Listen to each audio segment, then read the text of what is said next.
Bismillahirrahmanirrahim. Assalamualaikum warahmatullahi wabarakatuh. Selamat sore para pencari ilmu dan selamat semangat untuk kita semua di era digital seperti saat ini. Jarak bukan lagi penghalang untuk kita terus berkembang.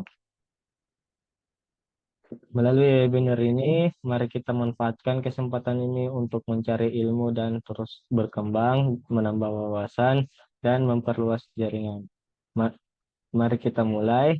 Yang pertama, marilah kita panjatkan segala puji dan syukur kita kehadirat Allah Subhanahu wa taala yang telah memberikan kita kesehatan, kesempatan dan semangat sehingga kita dapat berkumpul di acara webinar yang penuh inspiratif ini meskipun secara virtual.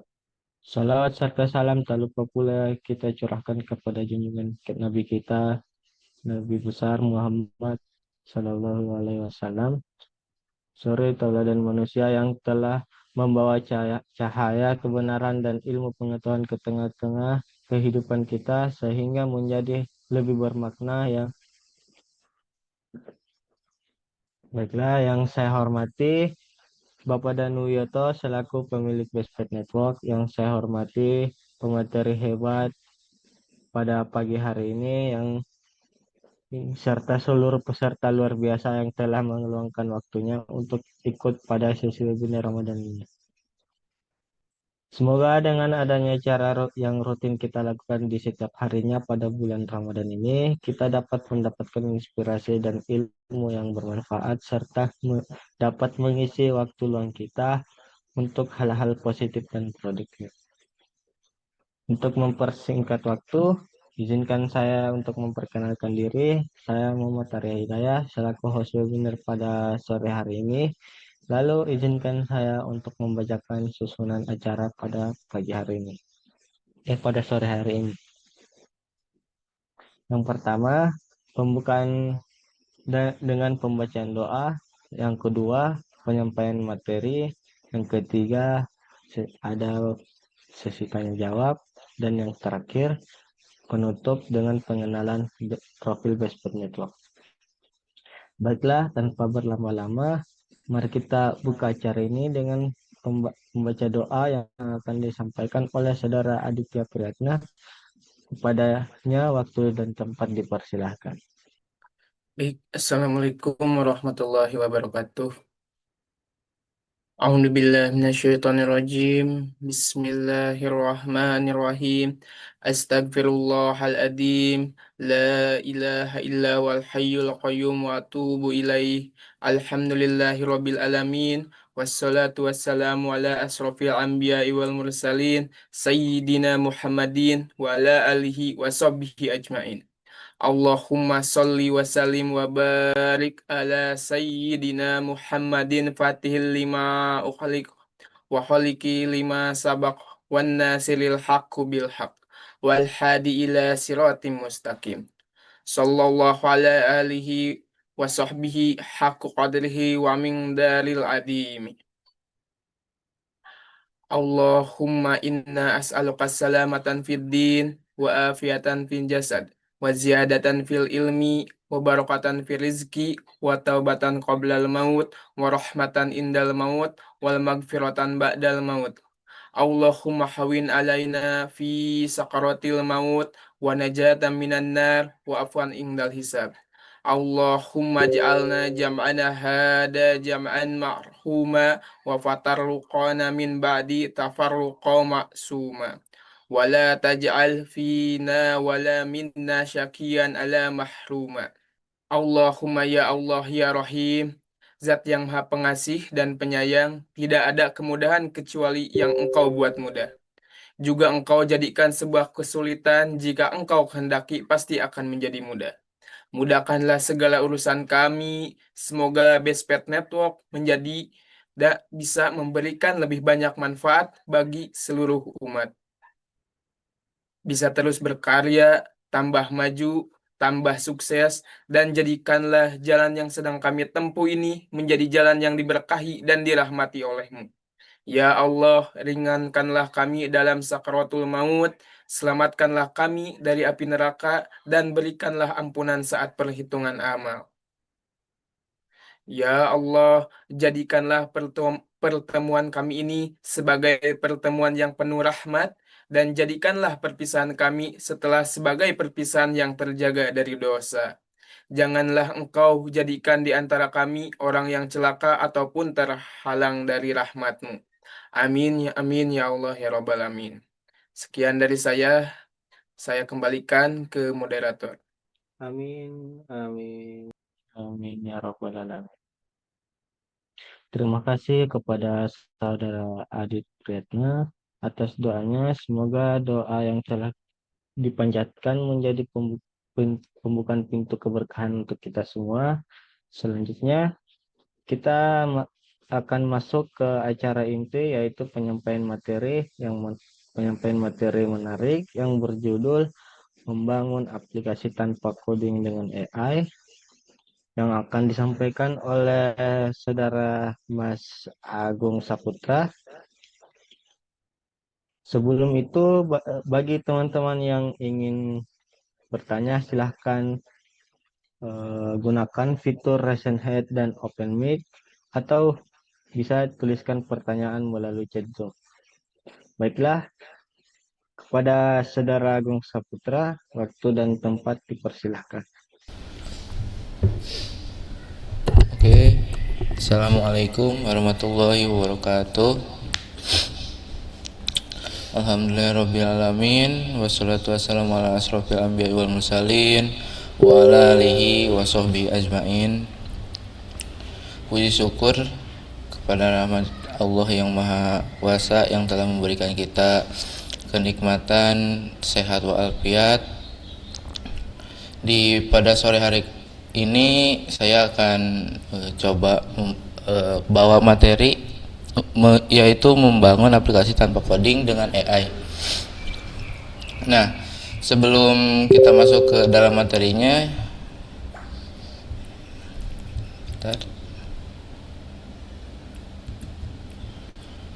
izinkan saya untuk memperkenalkan diri. Perkenalkan, nama saya Agung Saputra, saya dari Cianjur, Jawa Barat, dan domisili sekarang saya di Cibodasari, Tangerang, Banten. Pendidikan formal saya, dulu saya sempat sekolah SMA di IT Nurul Jannah Cibubur Cianjur. Sekarang non formal ada di Bestpad Network, dan di bawah ada sosial media saya, ada Instagram, ada email juga, dan ada LinkedIn. Bila teman-teman mau tanya-tanya atau diskusi tentang AI, boleh di DM. Nah, di dalam sesi kali ini saya akan membawakan beberapa topik, yaitu ada 7 jenis topik, yaitu apa itu artificial intelligence atau yang sering kita sebut AI, evolusi AI-nya, terus jenis-jenis AI berdasarkan kemampuan. Keempat, bagaimana AI bisa membuat aplikasi, karena di sini saya akan coba membuat aplikasi menggunakan bantuan AI. Terus gimana melakukan konsep nge-prompt engineering, terus perencanaan sebelum kita melakukan generate. Langsung terakhir kita akan melakukan lab atau kita coba buat aplikasinya menggunakan AI. Sebelum itu, apa sih AI itu?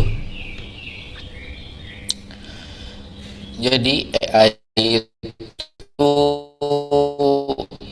atau artificial teknologi yang memungkinkan komputer atau mesin itu untuk berpikir, belajar, dan menyelesaikan tugas yang biasanya memerlukan kecerdasan buatan manusia. Misal, AI bisa digunakan untuk memahami percakapan manusia, mengenai wajah, membantu kita untuk mencari informasi di internet. Nah, bagaimana si AI ini bekerja? Jadi si AI ini belajar dari data. Jadi semakin banyak data, semakin pintar juga si AI itu. Contohnya, bila kita menggunakan gambar untuk mengerjakan AI untuk mengenali wajah sesuai objek.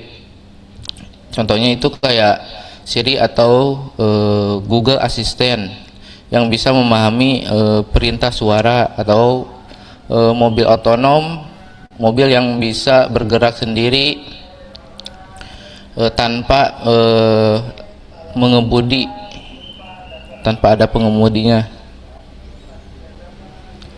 Atau kalau kayak sistem itu seperti Netflix, atau Netflix yang bisa memberikan saran film-film, rekomendasi film kepada kita.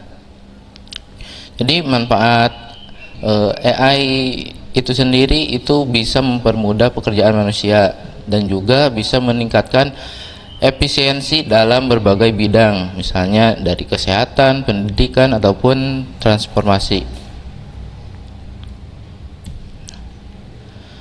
Nah, AI juga dibagi menjadi beberapa bagian atau menjadi 4 sistem, 5 sistem atau kategori ya. 4 kategori sistem AI. Nah, yang pertama itu ada humani thinking, rational thinking, behaving humanity, atau acting rasional. Nah, kita bahas satu persatu. Yang pertama,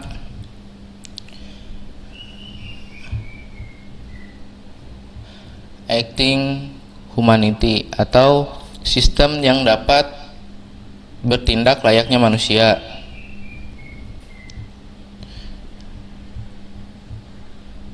Terus ada thinking humanity atau sistem yang bisa berpikir seperti halnya manusia. Terus thinking rationality, sistem yang mampu berpikir secara rasional. Jadi dia lebih pintar dari sistem-sistem yang lain. Terus ada acting rasional, sistem yang mampu bertindak rasional. Jadi ini jadi sistem AI ini hanya bisa bekerja dalam satu bidang sendiri. Terus evolusi AI. Jadi bagaimana sih AI ini ditemukan, terus kapan ditemukannya? Jadi AI ini di era pembentukan konsep pada awal 1940 sampai 50-an, AI memiliki akar yang dalam sejarah komputasi modern pada tahun 1940-an. Tokoh seperti Alan Turing mengusulkan konsep dasar AI dan bahkan memperkenalkan dasar AI. Nah, tes Turing pada tahun 1950-an sebagai otak ukur untuk menentukan kecerdasan sebuah mesin atau AI itu sendiri. Nah, selama periode ini konsep-konsep awal AI seperti pemrosesan, simbolik, dan logika formal itu jadi mulai berkembang. Nah, perkembangan metode simbolik ini dan juga pemrosesan bahasa, nah 1950-an sampai 1980-an. Pada tahun 1956 istilah kecerdasan buatan pertama kali diperkenalkan oleh namanya John Carlyle dan juga rekan-rekannya dalam konferensi Dartmouth. Nah, metode AI ini pada periode ini lebih difokuskan pada pengembangan ataupun aturan-aturan dan representasi pengetahuan simbolik. Nah, pada tahun 1960-an mulailah muncul pendekatan atau pemrosesan bahasa alami meskipun masih dalam tingkat awal. Nah, terus terjadilah krisis kepercayaan dan revolusi neural network pada tahun 1980-an, awal 2000-an, pada akhir 1980 AI ini menghadapi krisis kepercayaan karena kemajuan yang lebih lambat dari yang diharapkan. Namun pada awal 2000-an terjadi revolusi dalam penggunaan neural network, terutama deep learning atau DL. Nah, kemampuan deep learning ini untuk memproses data yang kompleks dan tidak terstruktur membuat menjadi salah satu terobosan paling penting dalam sejarah AI. Nah, perkembangan dalam perangkat keras juga berkontribusi pada percepatan penggunaan neural network. Terus penerapan AI dalam berbagai industri dan bidang ataupun di tahun sekarang. Dengan kemampuan yang semakin meningkat, AI telah menjadi kekuatan ataupun pendorong di lebih banyak industri dan bidang. Nah, dari kendaraan otonom hingga sistem pelayanan kesehatan yang cerdas. Nah, AI ini juga digunakan untuk mengoptimalkan proses peningkatan efisiensi dan menghadirkan solusi inovatif. Penggunaan big data dan teknologi cloud telah memperluas kemampuan AI, memungkinkan analisis yang lebih mendalam dan prediksi yang lebih akurat. Nah, tren yang akan terjadi di masa depan itu integrasi IoT atau AI Ed dan AI untuk kesejahteraan. Tren masa depan AI ini akan lebih fokus pada integrasi dengan Internet of Things atau IoT, di mana AI ini akan menjadi inti dari sistem yang terhubung. Nah, memungkinkan AI ini berinteraksi yang lebih kompleks dan otomatis juga lebih besar. Nah, begitu. Terus ini ada jenis-jenis AI. Ini jenis AI sesuai kemampuan atau kategorinya. Yang pertama ada kategori pertama ada intelligent kategori, function kategori, dan yang ketiga ada learning kategori. Kita masuk yang pertama dulu, intelligent kategori. Nah, jadi di dalam intelligent kategori ini juga dibagi menjadi 3 bagian, yaitu ada narrow AI atau ANI, general AI, atau yang ketiga ada super AI. Nah, ANI ini dikenal sebagai AI yang paling lemah. AI ini dirancang khusus untuk menangani tugas-tugas tertentu dalam batasan yang telah ditentukan. Nah, ini pun adalah bentuk AI yang paling umum saat ini, yang mendukung berbagai perangkat seperti asisten virtual, mesin rekomendasi, ataupun sistem pengenalan gambar. Nah, fitur utama dari narrow AI ini dikhususkan untuk tugas-tugas domain tunggal, mengandalkan algoritma yang telah ditentukan sebelumnya dan kumpulan data terstruktur. Contohnya kayak tadi, kayak Siri, Alexa, sistem yang AI yang menjadi rekomendasi sistem Netflix.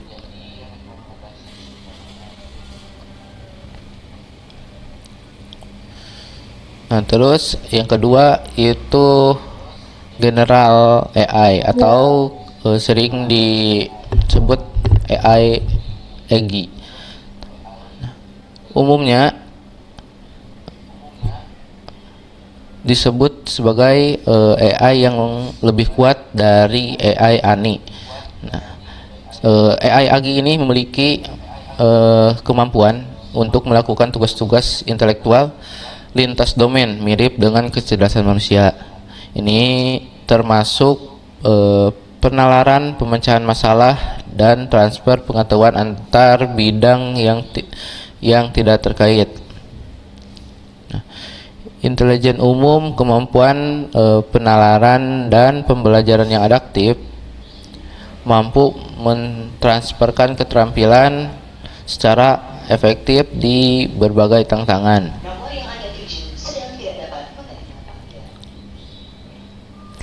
Nah, AI EGI ini juga bisa meniru proses berpikir manusia, termasuk emosi, intuisi, atau yang lebih kompleksnya.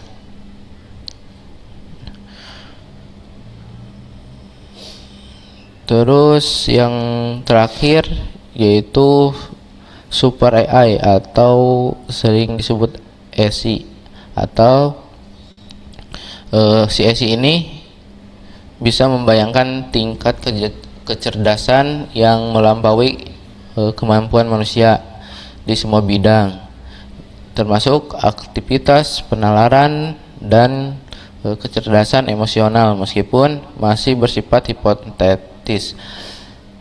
ASI ini juga berfungsi sebagai tengkorak utama bagi penelitian AI. Nah, penguasaan atas pemahaman data AI super ini juga bisa menyerupai manusia, menyelesaikan tantangan global yang lebih kompleks secara mandiri. Nah, resiko dan kekhawatirannya ini lebih tinggi juga. Jadi ASI ini atau AI super ini tidak terkendali ataupun bisa menyebabkan perilaku yang tidak dapat diprediksi. Nah, untuk mengatasi itu kita harus bisa memastikan AI ASI ini menjunjung tinggi nilai kemanusiaan dan keselamatan, karena keselamatan adalah hal yang terpenting. Kita lanjut ke kategori function.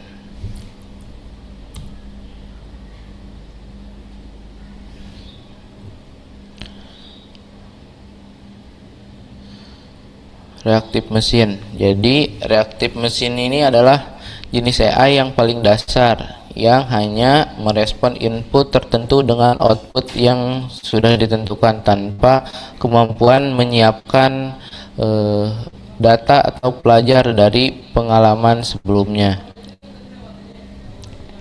Jadi ini contohnya kayak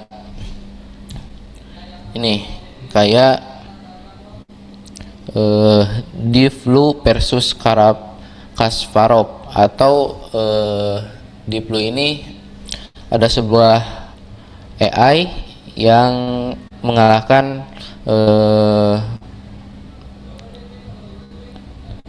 pencatur dunia ya. Jadi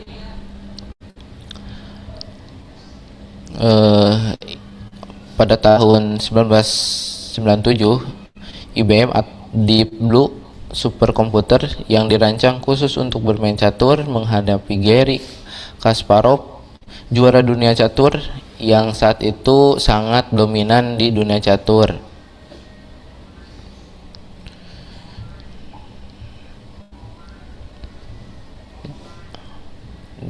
IBM Deep Blue ini memiliki kemampuan untuk menghitung jutaan langkah dan hitungan detik, menjadikan sebuah mesin catur yang sangat kuat. Nah, terus pertandingan pertama itu diawali di tahun 1996.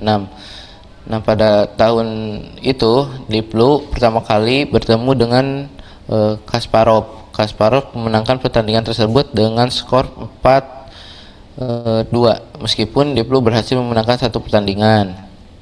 Nah, pada tahun 1997 pertandingan itu diulangi. Deep Blue terus berhasil mengalahkan Kasparov dengan skor 3-5, 3-5, 2-5, mengalahkan jutaan dunia catur dalam pertandingan resmi.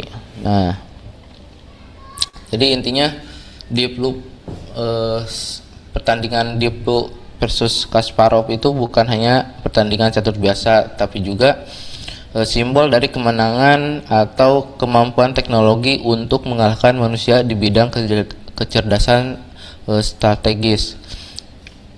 Nah, pertandingan ini menandai era baru di mana komputer bisa memainkan peran besar dalam analisis strategis, tidak hanya dalam catur tapi juga dalam di banyak bidang lainnya.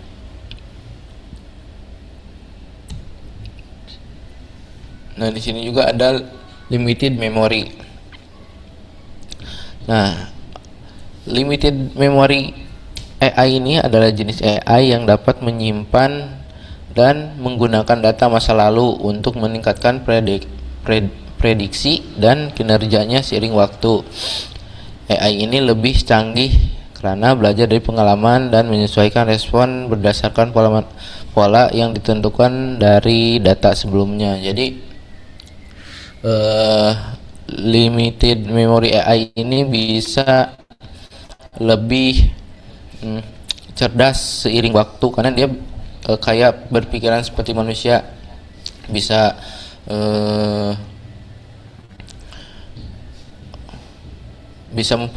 memperbaiki perilaku yang sudah dilalui gitu.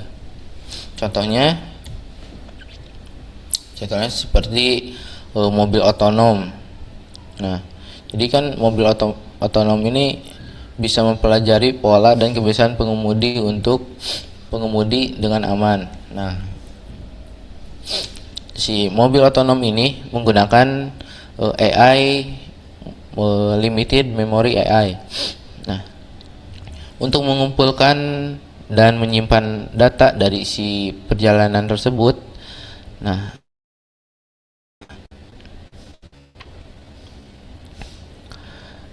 dengan si data ini dapat meningkatkan kemampuan untuk mengemudi secara otomatis di jalan raya. Nah, AI ini juga memanfaatkan data yang dikumpulkan selama perjalanan seperti kondisi jalan, kecepatan kendaraan, terus pola perilaku pengemudi untuk membuat keputusan yang lebih baik di masa depan. Bagaimana caranya?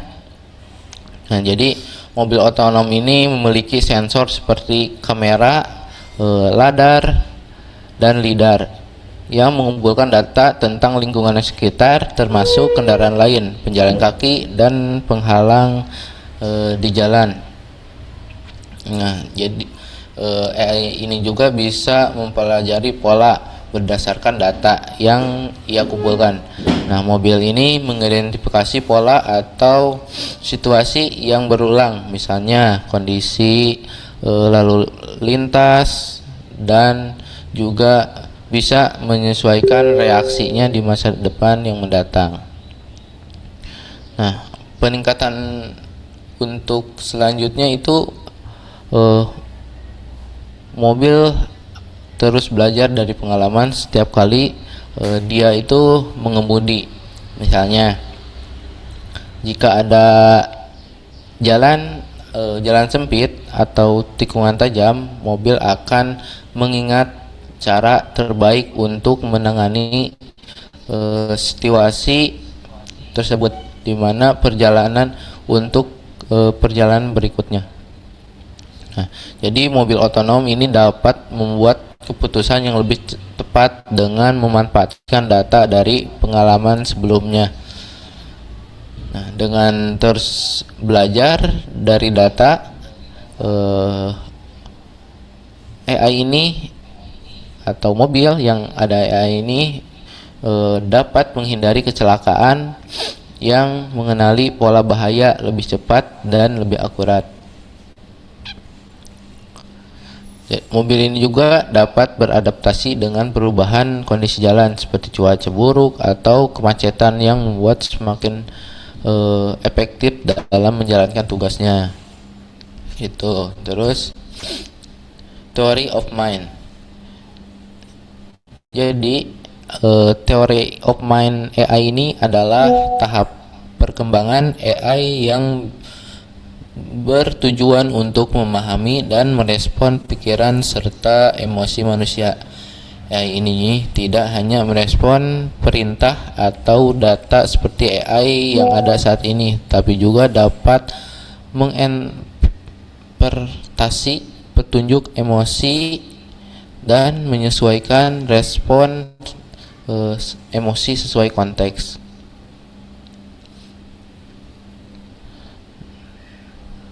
Nah, meskipun ChatGPT belum bisa memiliki kecerdasan emosional seperti manusia, tapi ChatGPT ini bisa mensimulasikan empati dengan cara yang lebih responsif terhadap perasaan pengguna.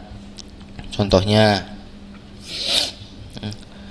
kita nulis, saya sangat frustasi karena pekerjaan saya tidak sesuai tepat waktu. Pasti ChatGPT bakal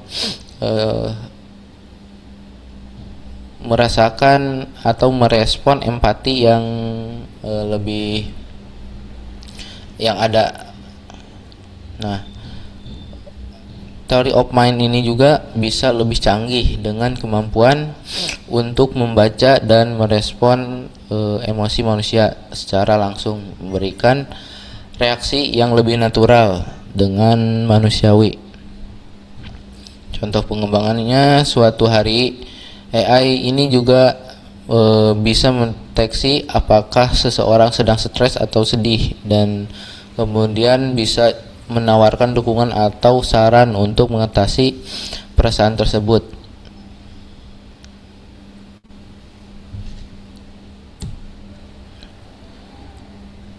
Terus ada self-aware AI.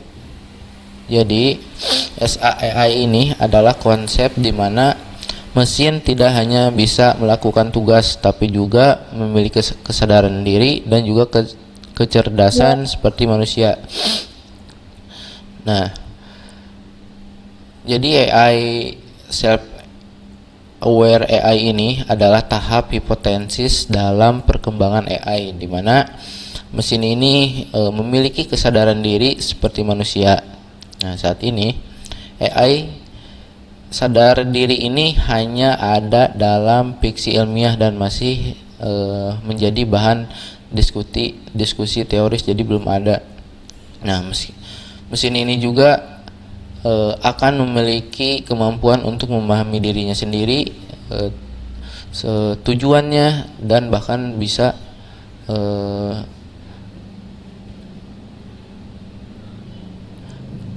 menghindari dampak dari tindakannya. Nah, kemampuan self-aware AI ini itu kesadaran diri, memiliki pemahaman tentang dirinya sendiri, perasaannya, dan dampak dari tindakannya. Jadi kayak melahirkan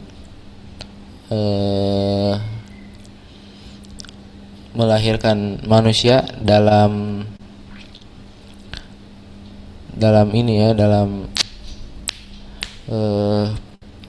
perkembangan teknologi.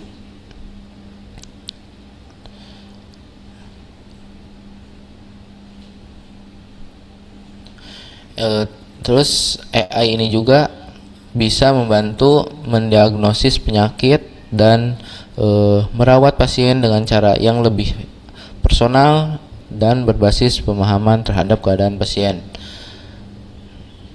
juga dapat digunakan untuk menentukan solusi kreatif dan inovatif terhadap masalah besar dengan kecerdasan dan pemahaman mendalam.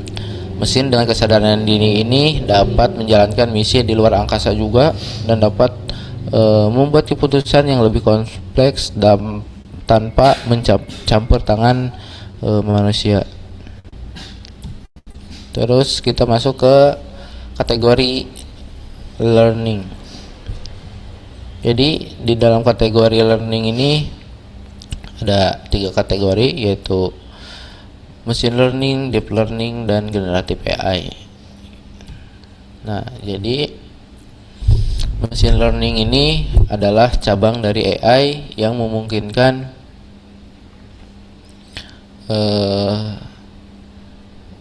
mesin untuk belajar dari data dan membuat prediksi atau keputusan tanpa perlu diprogram secara eksplisit.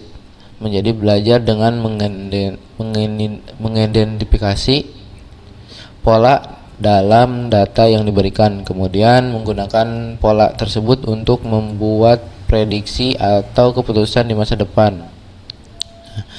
Cara kejar machine learning atau ML ini, jadi sistem machine learning ini dilatih menggunakan dataset yang berisi data input dan output. Nah, mesin ini kemudian mencari pola dalam data tersebut. Nah, setelah dilatih, mesin dapat membuat prediksi berdasarkan data baru yang belum pernah dilihat sebelumnya. Nah, di dalam machine learning ini ada supervised learning. Nah, di sini supervised learning ini adalah data pelatihan yang sudah dilabeli. Nah, misalnya gambar yang sudah diberi label kucing atau anjing, mesin belajar untuk mencetak input ke output berdasarkan data yang sudah ada. Terus ada juga unsupervised learning, di mana mesin ini tidak diberi label pada data pelatihan dan harus mencari pola atau strukturnya sendiri. Biasanya digunakan untuk klasterisasi data atau menentukan pola yang dapat tersembunyi. Nah, terus ada juga reinforcement learning, di mana mesin ini belajar dengan cara melakukan aksi dan mendapatkan umpan balik dari aksi tersebut merupakan hadiah ataupun hukuman untuk memaksimalkan keuntungan ataupun performa. Nah, contoh yang digunakan machine learning ini, contoh aplikasinya kayak Netflix. Nah, jadi kayak yang kategori tiga tadi, jadi si machine learning ini bisa menganalisis riwayat tontonan pengguna untuk memberikan saran film yang sesuai. Sistem juga bisa mengenali wajah di ponsel ataupun kamera pengawas. Nah, untuk mengenali orang yang ada di dalam foto atau video tersebut. Nah, kelebihan dari machine learning ini sistem bisa belajar dan berkembang seiring berjalannya waktu, meningkatkan akuransi prediksi. Nah, dapat mengotomatisasi tugas-tugas yang belum sebelumnya memerlukan pengawasan manusia seperti analisis data besar. Nah, dapat juga digunakan pada jumlah data yang sangat besar yang sulit dilakukan oleh pemrograman secara manual. Nah, jadi bisa machine learning ini bisa menangani itu semua. Yang kedua ada DL atau deep learning. Jadi deep learning ini adalah cabang dari machine learning. Jadi DL sama ML ini bergantungan ya. Jadi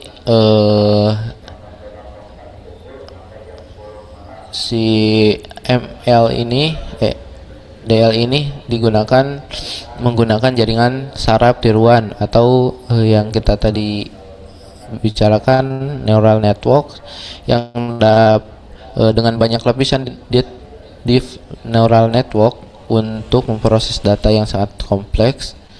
DL ini memungkinkan mesin untuk belajar dari data dalam jumlah besar dan menyelesaikan tugas-tugas yang lebih rumit seperti pengenalan gambar, suara, ataupun teks dengan tingkat akurasi yang sangat tinggi.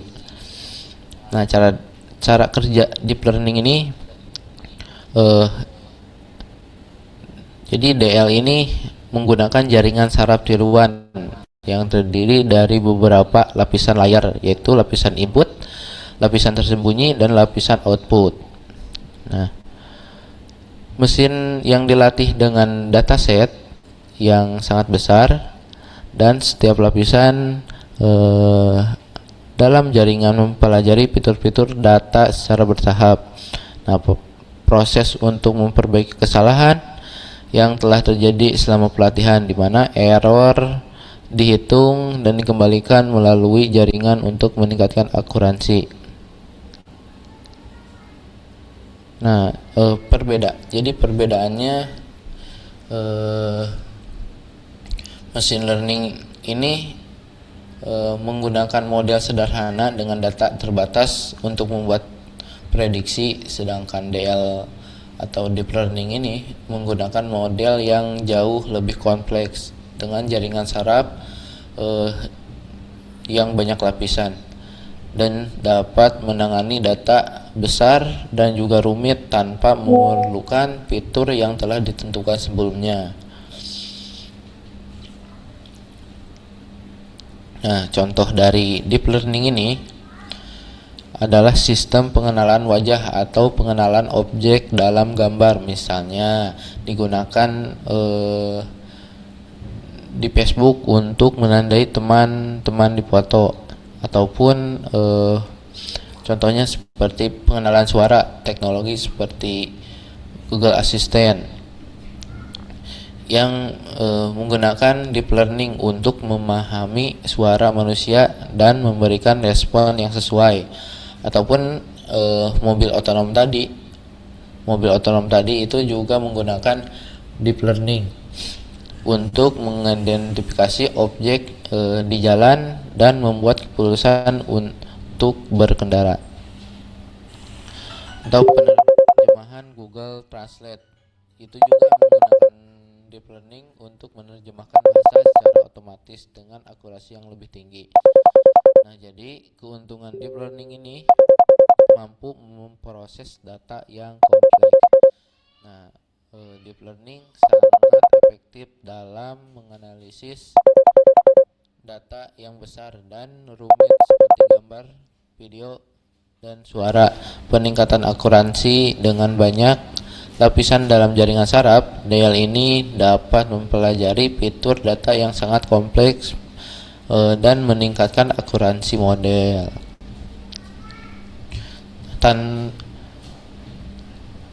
Berbeda dengan machine learning, deep learning ini dapat belajar langsung dari data mentah tanpa perlu fitur yang sudah ditentukan sebelumnya. Yang terakhir itu generative AI. Jadi apa sih generative AI ini? Generative AI adalah jenis kecerdasan buatan yang dirancang untuk menghasilkan konten baru seperti teks, gambar, video, ataupun musik atau data lainnya berdasarkan data yang telah dipelajari sebelumnya. Nah, jadi generative AI ini berbeda dengan AI lainnya yang umumnya digunakan untuk mengklasifikasikan, mengidentifikasi pola atau menyelesaikan masalah tertentu. Generative AI ini berfokus pada kemampuan kreasi atau menciptakan sesuatu yang baru dari pola atau data yang sudah ada. Nah, cara kerja generatif AI ini seperti hampir sama seperti machine learning. Jadi generatif AI ini dilatih menggunakan dataset besar yang berisi contoh-contoh dari data asli yang kayak tadi, misalnya gambar, teks, ataupun musik. Nah, model generatif AI ini menggunakan model probabilistik seperti generatif adversarial network dan generatif atau yang disingkat GAN untuk mengidentifikasi dan memahami pola atau struktur dalam data tersebut. Nah, proses pembelajarannya juga, jadi si generatif AI ini setelah dilatih, model generatif AI ini dapat menghasilkan konten baru yang mengikuti pola data pelatihan, tapi tetap cukup unik. Misalnya jika dilatih dengan gambar wajah, AI bisa menghasilkan wajah yang baru. Nah, kayak kita mau ngedit video pakai from AI kan. Nah, ini yang disebut generatif AI.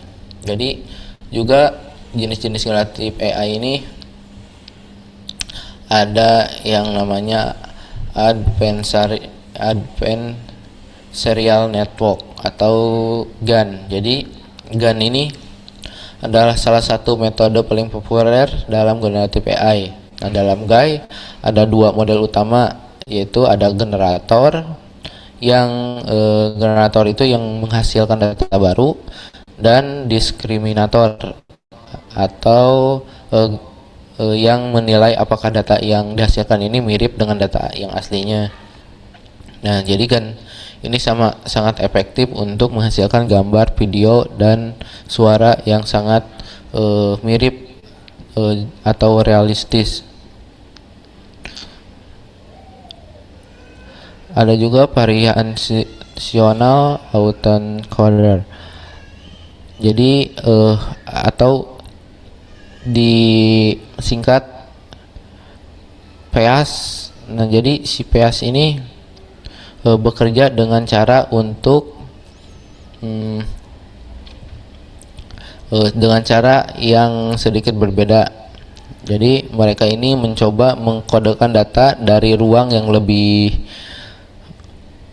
struktur atau encoding, dan kemudian mendeskripsikan kembali data yang dikodekan menjadi versi baru. Nah, dari data tersebut.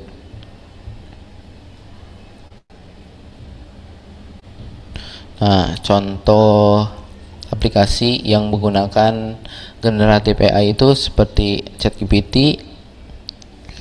Nah,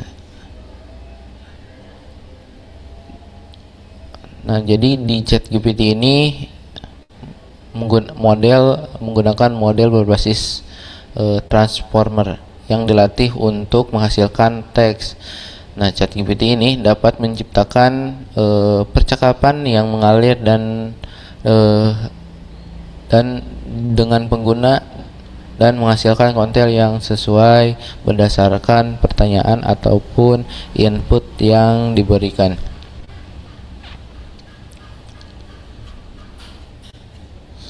Kita lanjut.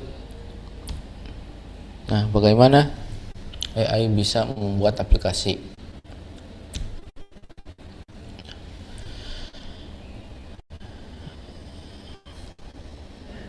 Nah, AI bisa membantu dalam berbagai tahap pembuatan aplikasi, mulai dari mesin, pengkodean, hingga pengujian. Nah, beberapa teknik AI yang dapat digunakan adalah yang kita tadi udah bahas, machine learning, deep learning, dan Natural Language atau NLV. Dengan alat otomatis berbasis AI, aplikasi dapat dibuat cepat tanpa memerlukan banyak pengkodean manual atau ngoding.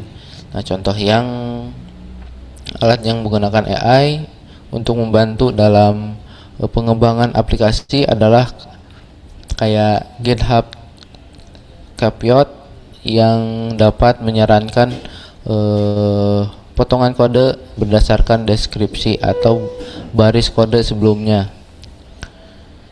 Jadi AI ini juga digunakan dalam platform no code, no low code yang memungkinkan pengembangan atau bahkan orang tanpa latar belakang pekodean itu bisa membuat aplikasi dengan antarmuka grafis.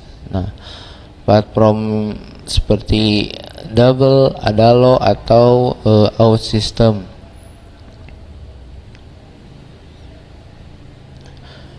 Nah, AI ini dapat mempercepat proses pengujian aplikasi dengan menggunakan automated testing, alat seperti Selenium yang menggunakan AI untuk mengidentifikasi bug atau masalah potensial dalam kode aplikasi, membuat aplikasi jadi lebih stabil dan juga dapat diandalkan. Nah, contohnya itu kayak tadi GitHub Copilot. Jadi GitHub Copilot ini memanfaatkan model AI ChatGPT yang telah dilatih menggunakan miliaran baris kode dari berbagai proyek sumber terbuka di GitHub. Nah, ketika gelombang mulai mengetik, Copilot menyadari pola dan konteks yang lebih sederhana yang sedang dikerjakan dan memberikan saran kode yang lebih relevan.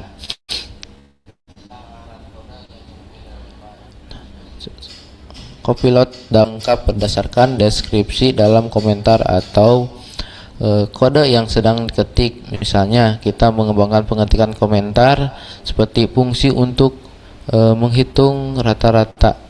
Nah, jadi si GitHub Copilot ini bisa memberikan implementasi kode untuk menghitung rata-rata.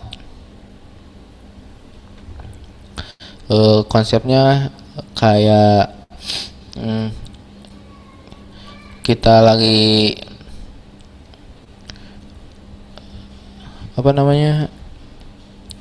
kayak lagi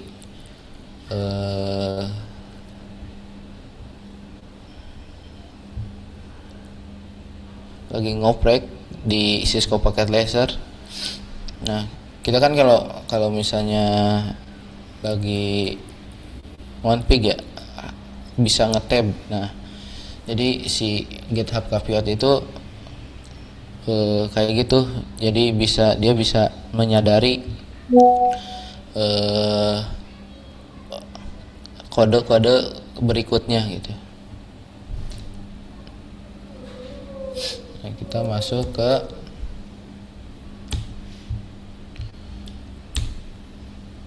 konsep prompt engineering. Nah, karena untuk nge-prompt itu ada teknik-teknik khusus. Nah, jadi sebenarnya apa itu prompt? Jadi prompt ini adalah teknik yang digunakan dalam pengembangan model AI, terutama model bahasa ChatGPT, Generative Transformer, untuk mendapatkan hasil yang lebih relevan, tepat, dan sesuai dengan keinginan pengguna. Jadi prompt ini ada sebuah teks atau instruksi yang kita gunakan untuk diberikan ke model AI untuk memenuhi pemrosesan generasi teks atau pembuatan jawaban. Contoh, nah ketika kita bertanya kepada ChatGPT apa itu AI, nah itu yang disebut prompt. lebih gampangnya itu input yang kita berikan kepada AI. Nah, tujuan dari prompt engineering ini kita bisa dengan merancang prompt yang tepat, kita bisa dapat menghasilkan yang hasil yang lebih sesuai dengan kebutuhan.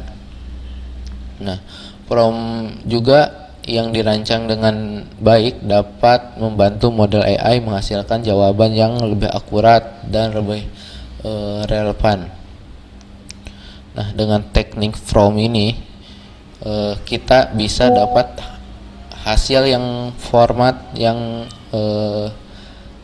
lebih bagus atau diinginkan, seperti daftar, table atau penjelasan langkah-langkah. Nah, si prompt engineering ini bekerja dengan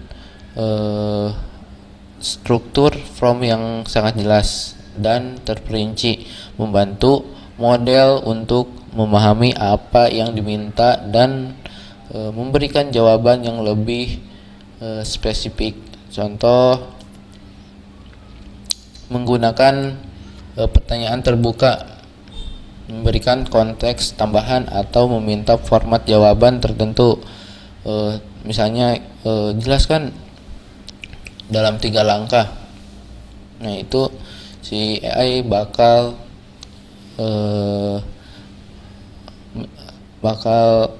memberikan instruksi yang lebih rinci untuk membantu si AI ini memahami keinginan user atau pengguna.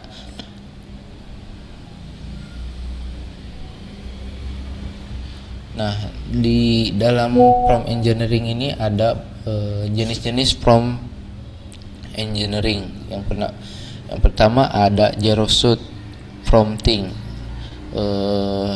Ini jenis yang memberikan instruksi langsung tanpa memberikan contoh sebelumnya. Nah, misalnya jelaskan apa itu AI. Nah, jadi frame shot prompting ini akan memberikan beberapa contoh sebelum meminta model atau memberikan jawaban. Misalnya memberi contoh pertanyaan dan jawaban sebelum meminta model untuk menghasilkan jawaban yang serupa. Nah, yang kedua ada kind of tunnel computing atau mengarahkan model untuk berpikir langkah demi langkah untuk memecahkan masalah yang lebih kompleks. Nah, seperti tolong jelaskan bagaimana cara menyelesaikan soal matematika. Nah, jadi si prompt itu bakal menjelaskan secara singkat apa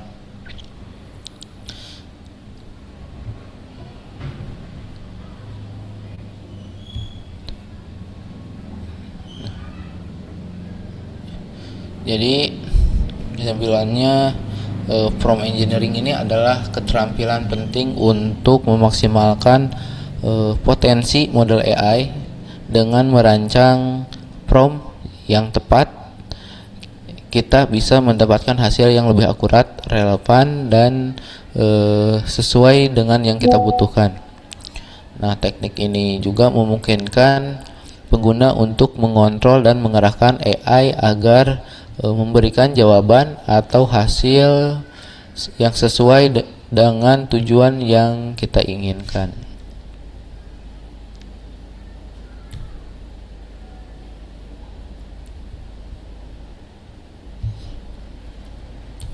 Nah, terus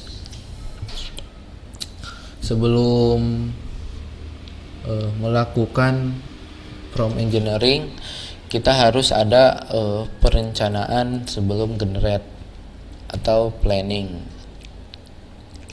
Nah, di sini saya sudah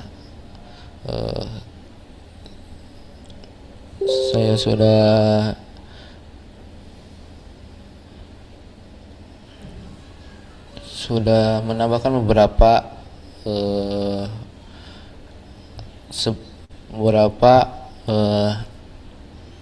opsi poin untuk melakukan generate sebelum generate. Itu yang pertama, definisi konsep. Nah, jadi sebelum mulai mengembangkan aplikasi, tentukan tujuan utama dari aplikasi tersebut. Nah, apa masalah yang ingin diselesaikan dengan aplikasi yang kita mau buat? Misalnya, jika aplikasi adalah untuk komersi, apa nilai tambah yang ingin diberikan aplikasi tersebut, apakah itu efisien atau user lebih friendly atau lebih terjangkau. Nah, dan MVP ini juga adalah versi sederhana umum namun fungsional dari aplikasi yang hanya memiliki fitur utama dan inti yang diperlukan untuk berfungsi, fokus pada hal-hal terpenting yang membuat aplikasi ini bisa berfungsi sesuai tujuan. Nah, dengan MVP ini kita dapat meluncurkan produk lebih cepat dan mulai mendapatkan feedback pengguna. Terus yang kedua, spesifikasi teknik dan teknologi, stack teknologi. Jadi pilihlah teknologi yang dapat digunakan dalam pengembangan aplikasi. Tentukan apakah aplikasi yang akan kita bangun atau kita gunakan di framework ini seperti React atau Node.js atau Django, serta apakah pengguna cloud service seperti AWS, Google Cloud atau Azure untuk melakukan hosting. Nah, terus ketiga, struktur prompt dan konteks rekayasa prompt. Nah, jika aplikasi kita melibatkan AI, aplikasinya kita mau menghadirkan AI, misalnya menggunakan GPT-4 atau untuk menghasilkan teks atau machine learning model untuk memprediksi, penting untuk menyusun prompt yang dengan jelas dan terperinci. Nah, semakin spesifik promptnya yang kita buat, semakin relevan dan akurasi hasil yang dihasilkan oleh AI. Nah, contohnya kita nge-prompt ceritakan seluk-beluk AI. Nah, pasti AI itu akan menjelaskan yang lebih dalam. Terus rencana pemecahan masalah.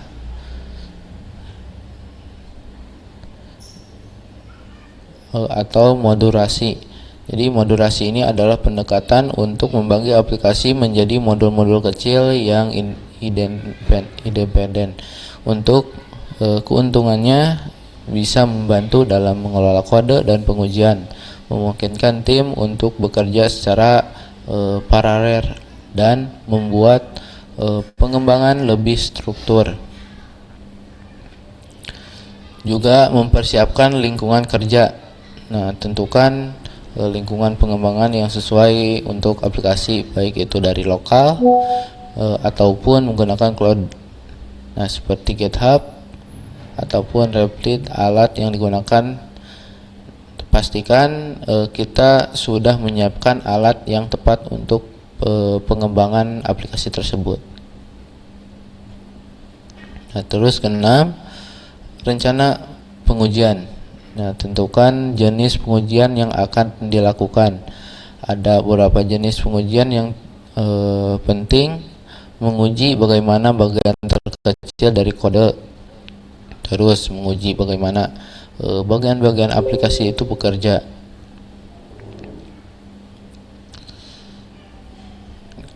Nah, jadi kesimpulannya, dengan persiapan hal-hal ini kita akan memiliki landasan yang lebih akurat untuk memulai menghasilkan aplikasi dengan AI. Nah, prosesnya meliputi pembentukan konsep aplikasi, pemilihan teknologi, pembuatan struktur kode yang terorganisir, serta pengujian yang matang. Nah, semua ini juga membantu memastikan aplikasi tidak hanya fungsional, tapi juga efisien dan juga mudah dikembangkan lebih lanjut. Nah,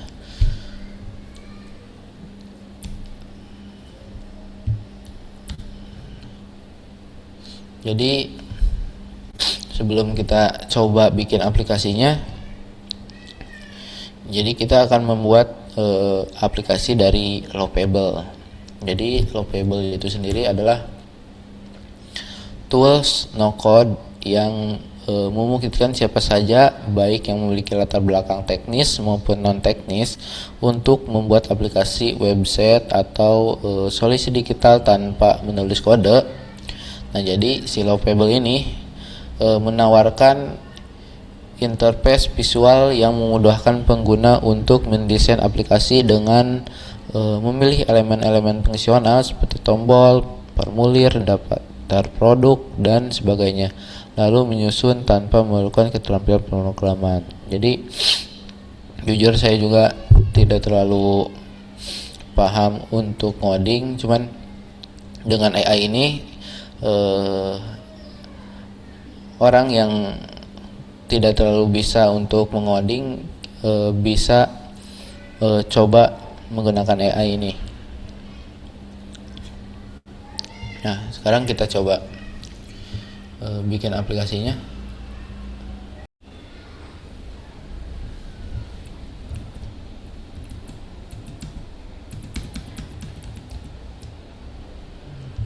Kita coba masuk dulu ke ChatGPT.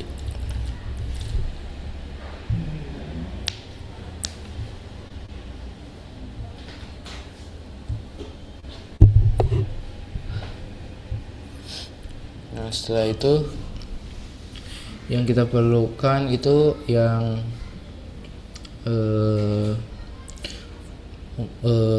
from engineering tadi. Kita coba membuat aplikasi apa ya? Aplikasi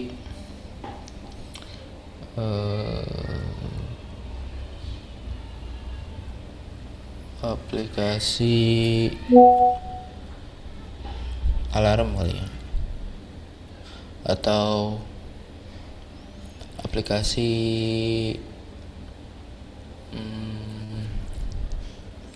Al-Quran lah ya. Kita coba contoh karena di Lovable ini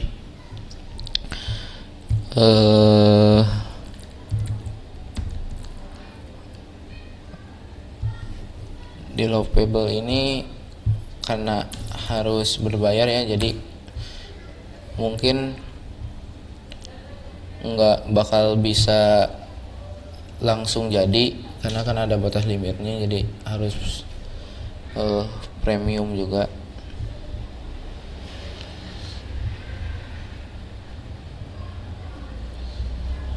Jadi kita ini buat contohnya doang ya.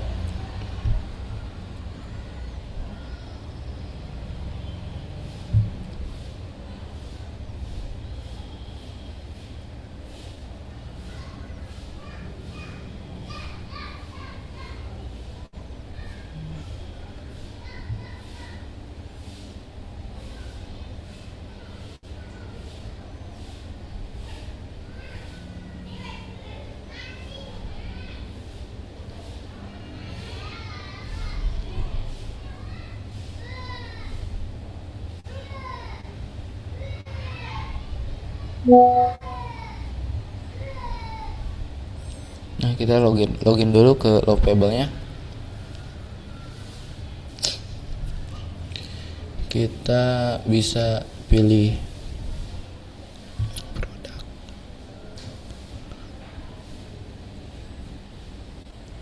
solo aja.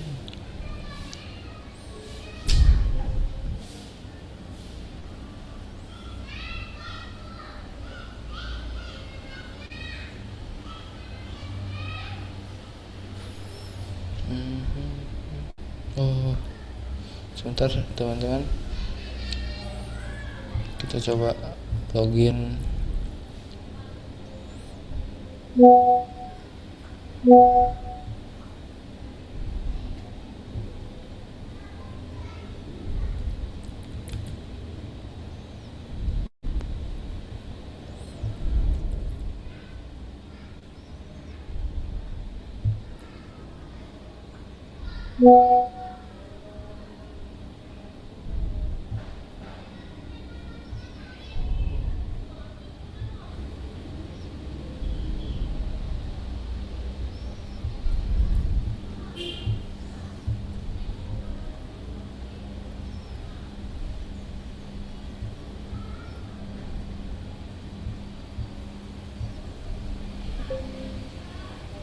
Bisa.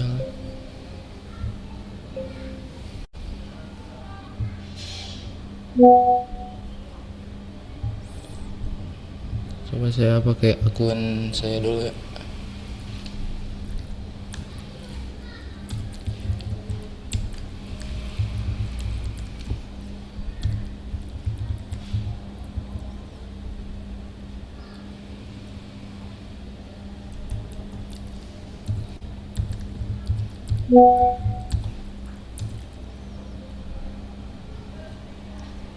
Hmm, hmm.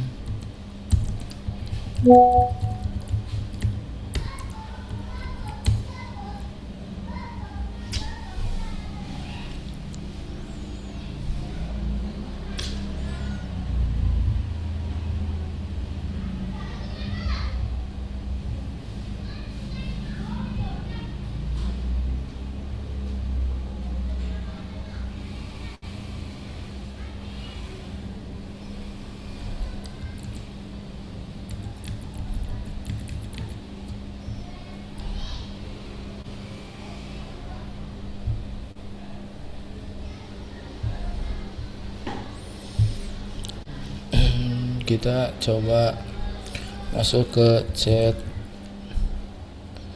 GPT-nya.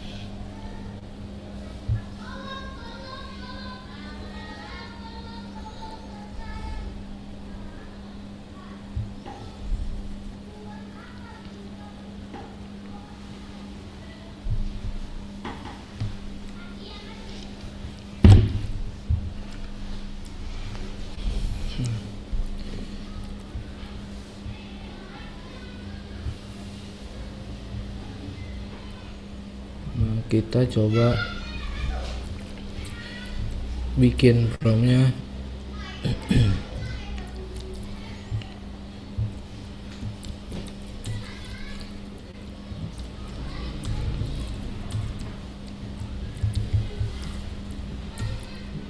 Tolong buatkan saya form untuk membuat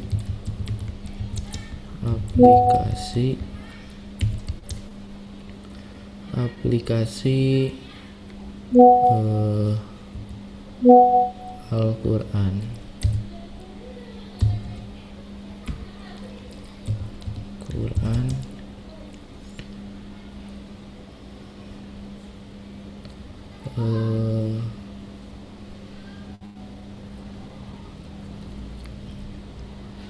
Karena Probably-nya tidak bakal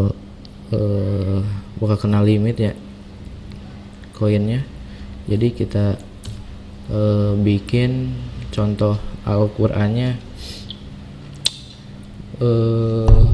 surat per surat aja, satu surat. Aplikasi Al-Qur'an berapa juz 30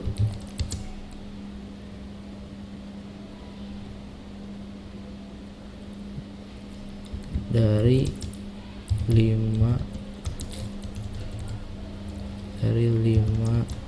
surat terakhir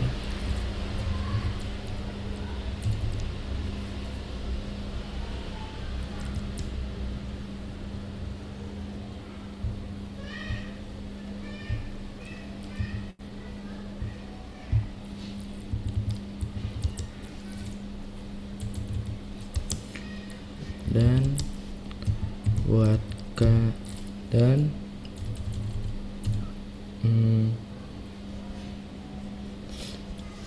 buatkan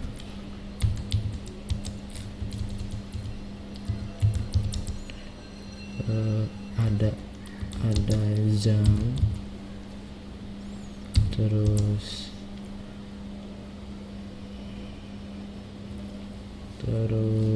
apa lagi ya,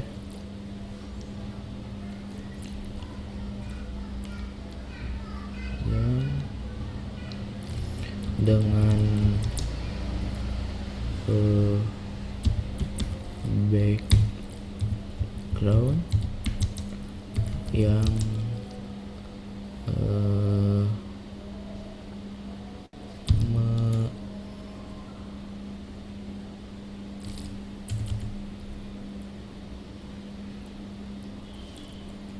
background di bulan puasa. Coba gini dulu ya.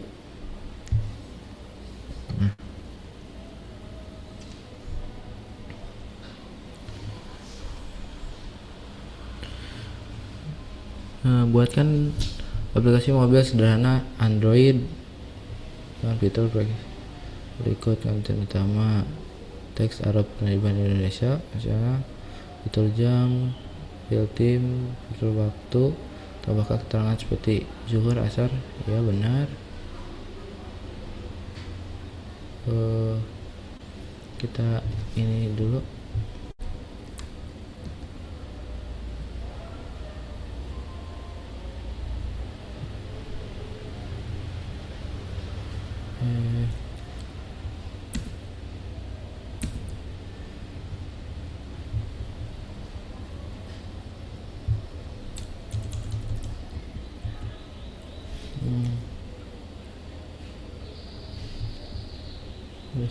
Nggak kelihatan ya.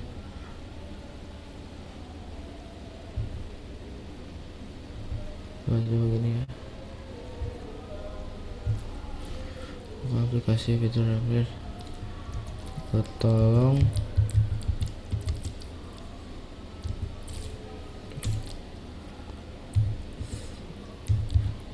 Tolong yang simple dan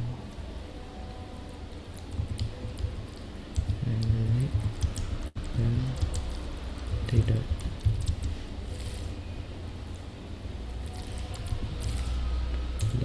terlalu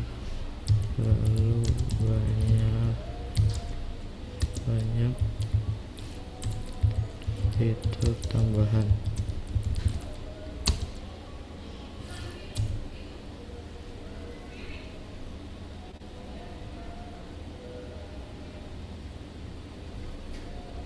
Yes.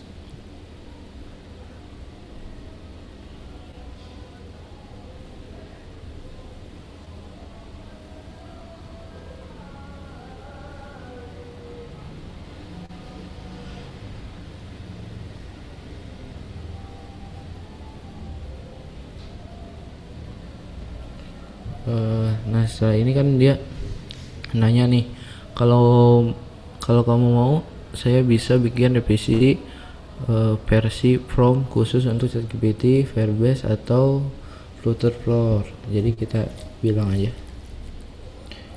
kita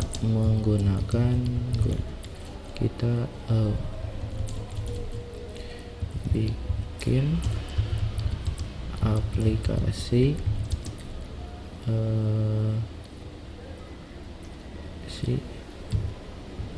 menggunakan prompt AI ini di Love Copyable. Copyable.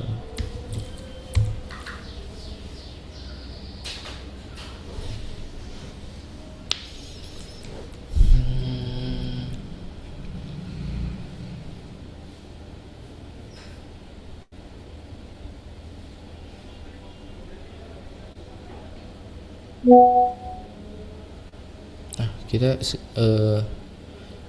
kita coba segini dulu ya.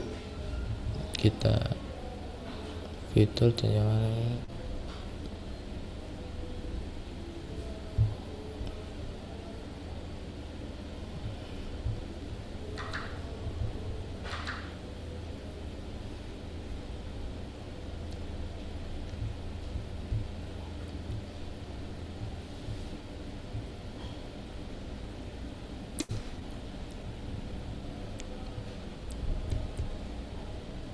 Copy aja, langsung kita masuk ke copyable.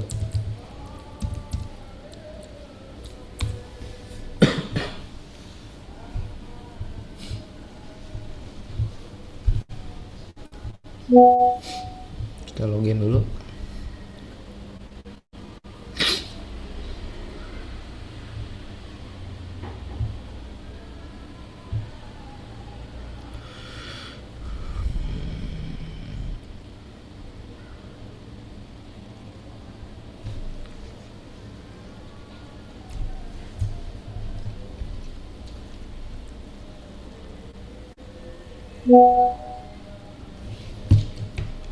Nah, kita udah masuk, kita coba ya.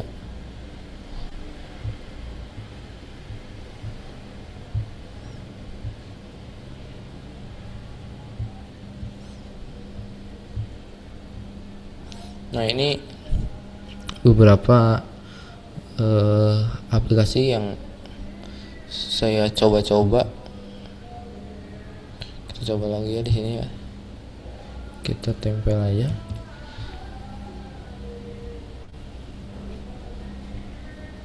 Kita coba generate.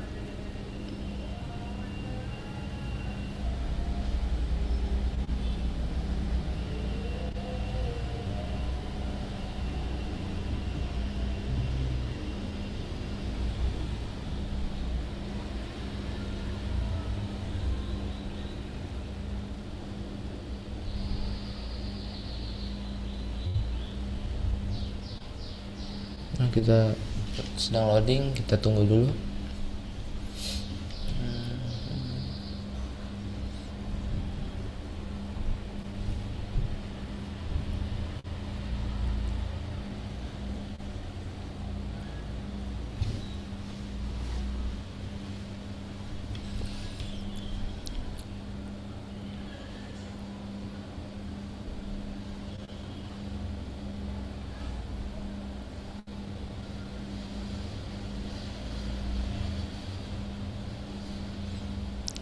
Kita tunggu dulu aja.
Ya teman-teman,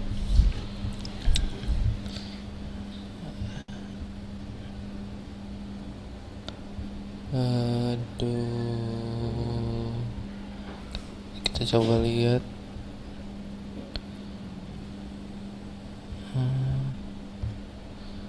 Nah ini juga bisa, kalau misalnya teman-teman mau generate di GitHub juga bisa, tinggal salin aja kode ini. Karena kan dari sini juga bisa langsung connect ke GitHub ya. Jadi walaupun dari sini kita mau ubah ataupun mengatasi error, jadi di GitHub itu juga bisa auto connect gitu. Analisis ini kode suite ya. Wah ini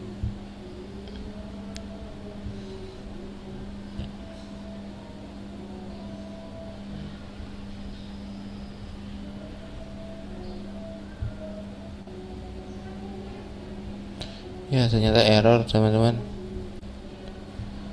Ya contohnya, ya udahlah, karena mau buka puasa.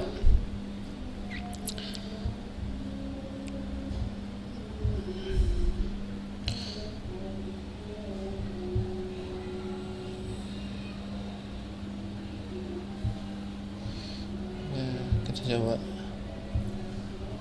available.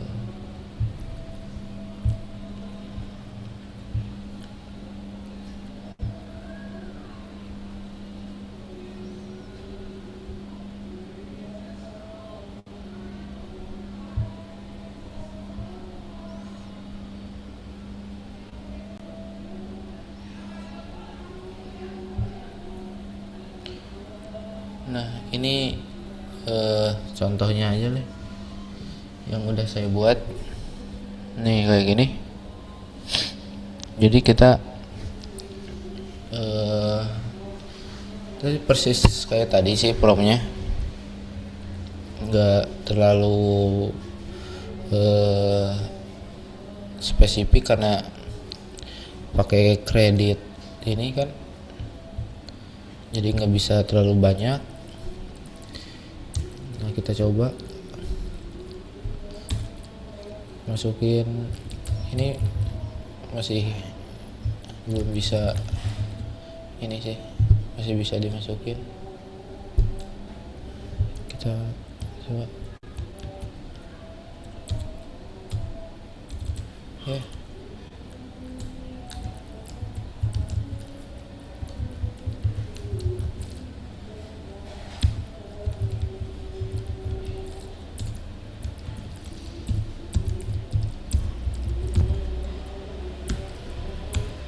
Nah kan, nah gini contohnya. Nah ini udah jadi. Misalnya teman-teman mau update nih, mau update, tinggal teman-teman ketik lagi aja di sini apa yang mau yang perlu ditambahin. Misalnya nih, tambahkan juga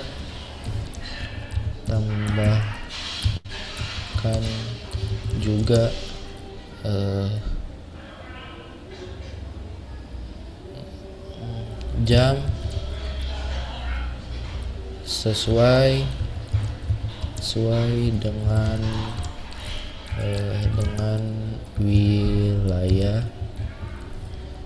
wilayah kita generate aja.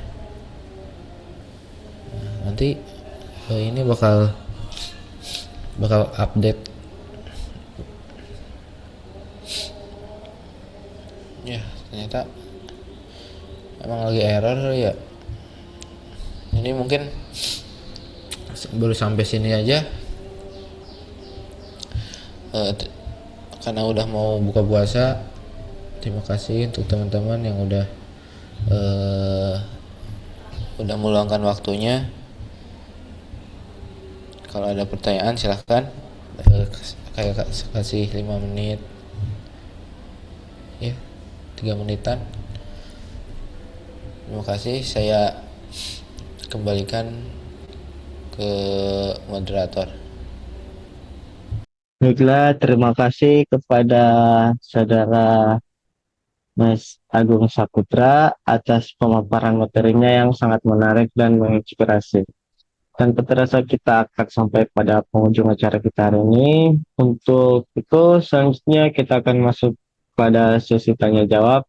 Seperti yang saya sudah katakan di awal, apabila teman-teman sekalian ada yang ingin bertanya, dapat menekan tombol raise hand, lalu open mic, atau dapat memulai melalui chat Zoom.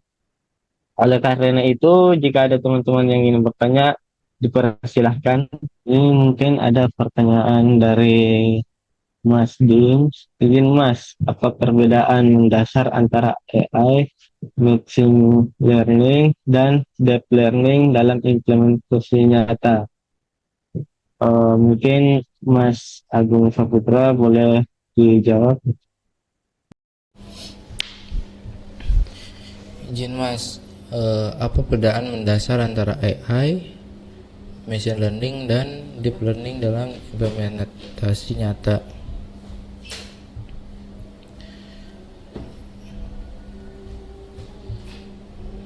Jadi kan AI itu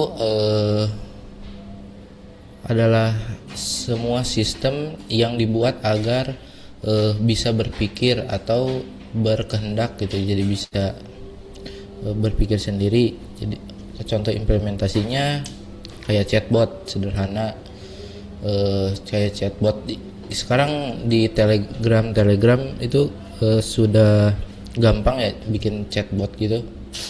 Jadi dia bisa menjawab sendiri gitu.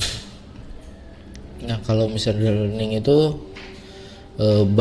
machine learning itu bagian dari AI. Jadi AI itu wadahnya. Nah, mesin-mesinnya itu ya ini machine learning, deep learning, generatif AI gitu. Nah, kalau machine learning ini membuat sistem belajar dari data tanpa harus diprogram aturan satu persatu. Jadi machine learning ini mempelajari data yang sangat besar. Jadi belajarnya itu lebih cepat gitu. Nah, contoh implementasinya kalau machine learning ya kayak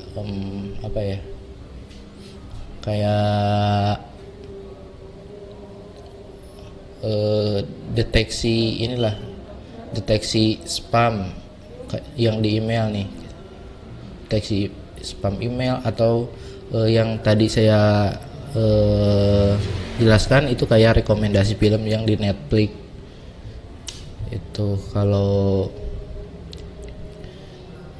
jadi intinya tuh si machine learning ini AI yang belajar dari data. Nah, kalau deep learning itu tingkatan dari machine learning. Jadi machine learning dulu baru deep learning. Jadi deep learning ini lebih canggih karena dia itu pakai neural network. Jadi si deep learning ini menggunakan model yang jadi terinspirasinya itu dari otak manusia atau neural network untuk mengenali data-data yang lebih besar atau lebih kompleks gitu. Nah, contoh implementasinya itu kayak itu tadi mobil otonom. terus kayak Google Assistant atau Google Map. Karena kan walaupun kita misalnya kita disasarin nih sama Google Map, walaupun kita marah-marah, tetap kan si Google Map itu ngasih ngasih rute jalan walaupun kita lagi marah-marah kan. Nah gitu. Jadi kalau deep learning ini otaknya yang otak berlapis lah intinya, otak berlapis. Jadi plusnya tingkatan dari machine learning gitu.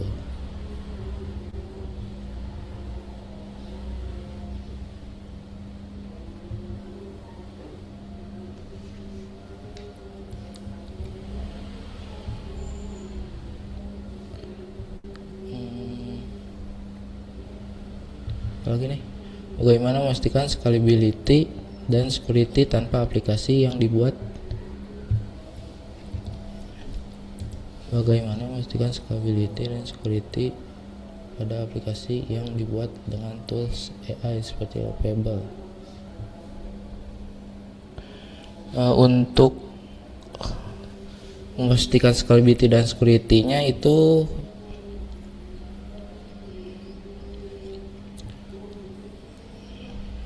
bisa menggunakan backend yang scalable atau pilih layanan seperti AWS, Supabase atau Firebase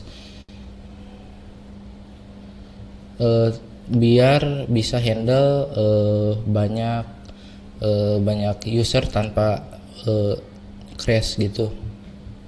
Atau bisa juga pisahkan si front end dan back endnya itu.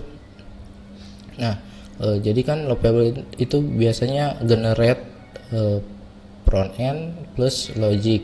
Jadi kita bisa pastikan data yang diambil dari API bukan hard code. Jadi kalau user banyak itu sistemnya masih ringan.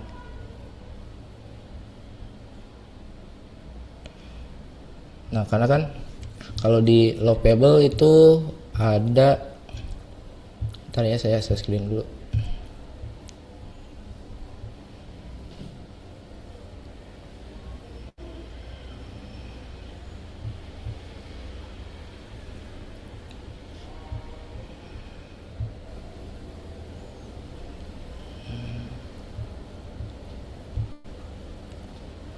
Kita bisa, kalau untuk security-nya kan ada EV-nya ya.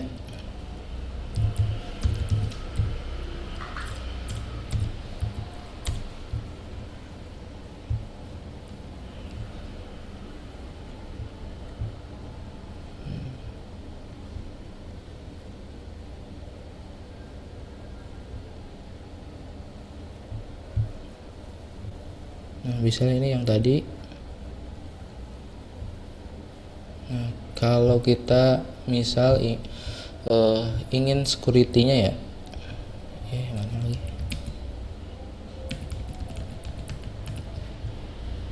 Security-nya kita bisa nambahin nih. Di sini ada security juga. Kita klik aja. Nih, tinggal add connect, add context. Nih, jadi kalau misalnya ada yang error ataupun ada ancaman apapun ini bakal ada ini, ada notif gitu. Oke Mas, apakah terjawab?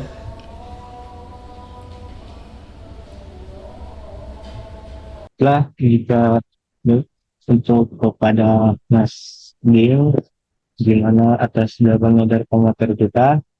Apakah sudah ada ini Pak sudah nangkep apa belum? Baik, terima kasih Mas. Sama-sama Mas James. Baik, untuk itu mari kita lanjut untuk Kita lanjut untuk penutup, yaitu pengenalan dashboard, pengenalan profil dashboard network yang akan dibawakan tema.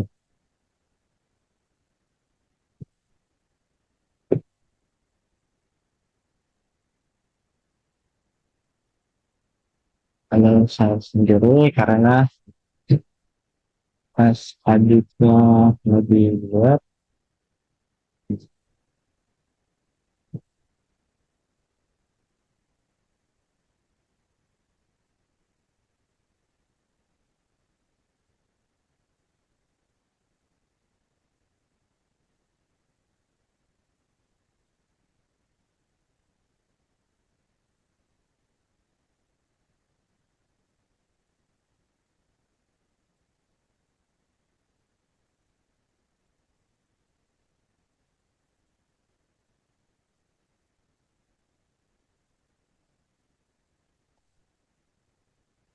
untuk waktunya udah terasa, udah memasuki untuk berbuka puasa. Jadi untuk acara kali ini saya akan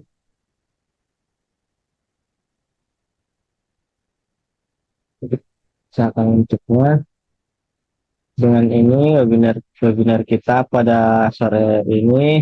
Terima kasih kepada pemateri dan pembaca doa dan seluruh peserta yang telah berpartisipasi. Semoga apa yang telah kita dengar, kita lihat dan kita baca dapat menjadi ilmu yang berkah dan bermanfaat untuk kehidupan kita. Saya Muhammad Arul Hidayah selaku host webinar serta seluruh panitia webinar pamit undur diri. Mohon maaf bila ada kesalahan dan kekurangan kedepannya akan kami edukasi. Sekian dan terima kasih. Wabillahi taufiq wal hidayah. Wassalamualaikum warahmatullahi wabarakatuh.